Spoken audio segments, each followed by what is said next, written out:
So love is a fluctuating thing. Even if you get married and you love the guy, sometimes you'll find out you love him that much, sometimes that much, sometimes how did I get into this? So love is a fluctuating thing, not fixed. A lot of people lie about me. They say Fresco receives money from the Vatican. He receives money from the one worlders, or he receives money from the banking institutions. They'll lie about anybody that's trying to affect change. You must expect that. If you get up and fight years ago for women's rights, you had rotten eggs thrown at you. Women were not allowed to vote in America. And when they fought against child labor in factories, the people that marched for it had rotten eggs thrown. They were beaten up by police. Police serve whatever nation is around. They don't give a shit about people.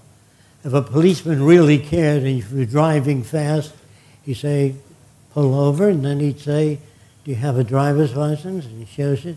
He'd say, well, what's your hurry? He'd say, well, I think my kid's sick. Or my boss said, if I come late again, I'll lose my job. He said, well, be careful next time. See, isn't it, where'd you learn to drive? Let me see you driving. These are bullies, not people. And people that work in prisons are very stupid as a rule. Now, when a man steals a watch worth $150, third time, third offense, they put him in jail for 6 years. You know how many watches that costs? Figure it out. You give him medical care, food for 6 years. It's cheaper to give him a watch. Think about it. The management of your country and all countries are by stupid people, very stupid. Now, I don't want you to take my word for it. Walk over to any politician and say, how would you prevent cars from hitting each other? I don't know. How can you grow more food so people are well fed? I don't know. How can you prevent war? I don't know. They don't know anything, believe me. They are businessmen.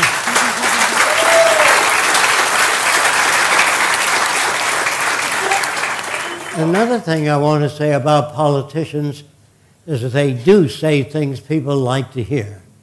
When people, most of them, believed the earth was flat, there was a time when they did. The politician would say, folks, the earth is a little round and a little flat, and you get along with everybody. It is not the business of science to get along with anybody. It's to tell the truth. If you believe the earth is flat, they show you all kinds of instruments and all the indications that make them believe it's round. So when I was a kid, I said, well, some of you know I'm 94 years old.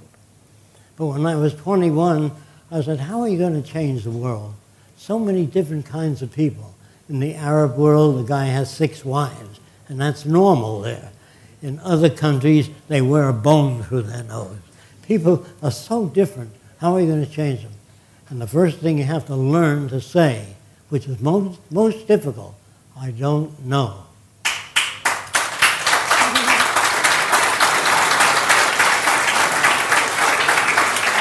So, I'm going to tell you what thinking is. Thinking is talking to yourself. When I say, I'll see you Saturday, he looks up and says, I have to take the kids to Aunt Minnie Saturday. I can't see you. Thinking is nothing magic. It's talking to yourself. So in talking to myself, I said, how are you going to change the world? And I said, I didn't know. So I said, why don't you try to find out if your system works?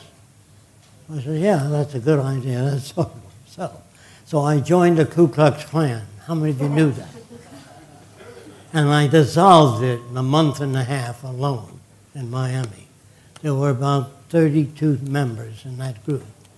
Then I joined the White Citizens Council. They hate foreigners, all foreigners, and I dissolved that in 1 month.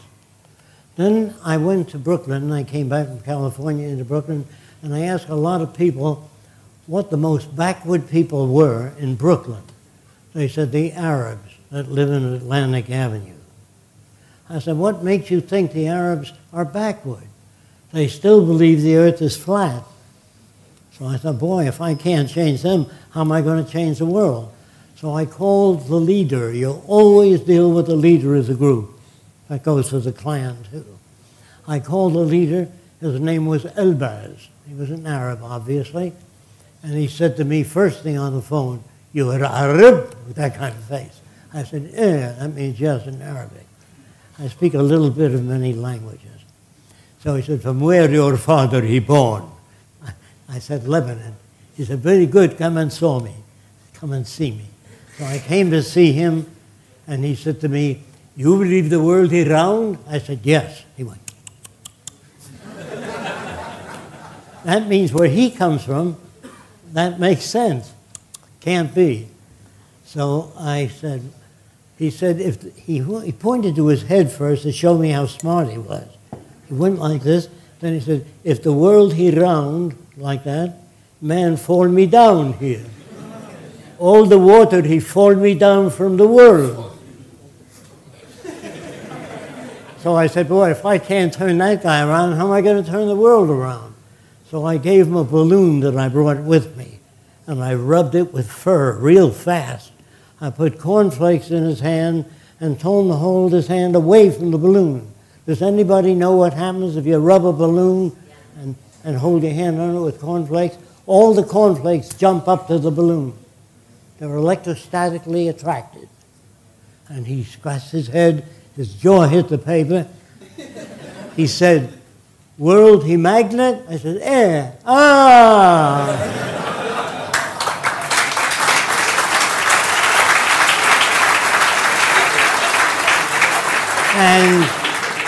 And he explained that to all the other Arabs. In an hour and a half, I turned something they believed in all their lives. Now, of course, that's not easy to do with religion, because I had 2 Catholic priests used to attend my seminars. And one of them said, "The trouble with you, Fresco, is you want to make the world a better place. My kingdom is up there." I said, "You want to read your Bible. Jesus said, 'Thy will be done on earth as it is in heaven.' There's no money, no business, no private ownership." So I would say the Venus Project is the nearest thing to religion, but only it's not verbal, it's real. Now, they also say that when I went to religious schools, they told me God knows everything. He made every galaxy, every bug, every flower, every plant. And I thought, all right, maybe he does. But so why did Jesus insult God? The priest says, "I don't remember Jesus insulting God." Well, here's when he did. It says in the Bible, just before Jesus was nailed to the cross, or crucified, he looked up and he said, "Father, forgive them, for they know not what they do." And God said, "Gee, I never thought of that." Don't you see how ridiculous that is? Telling God to forgive them for they didn't know what they're doing, as though God didn't know that. And then when you say, "It hadn't rained for years, my corn is drying up, I need rain," dig a ditch and irrigate the area. God said, "By their work you shall know them," not their bullshit. And when you get in church, "God, I need a new car, my wife needs a job," you're all dictating to God what to do. So man makes God in his own image. Some guy sitting on a throne that looks down at the world and says, "If you don't behave yourself, I'm going to flood the whole damn thing." Now, this doesn't sound like God that loves everybody. So he told Noah to build himself an ark and take 2 kinds of every animal. But of course they don't tell you where he got the polar bear and the giraffe. But let's say he got 2 kinds of every animal. If he did, the boat would be a mile long. Who cleans the shit out of that boat?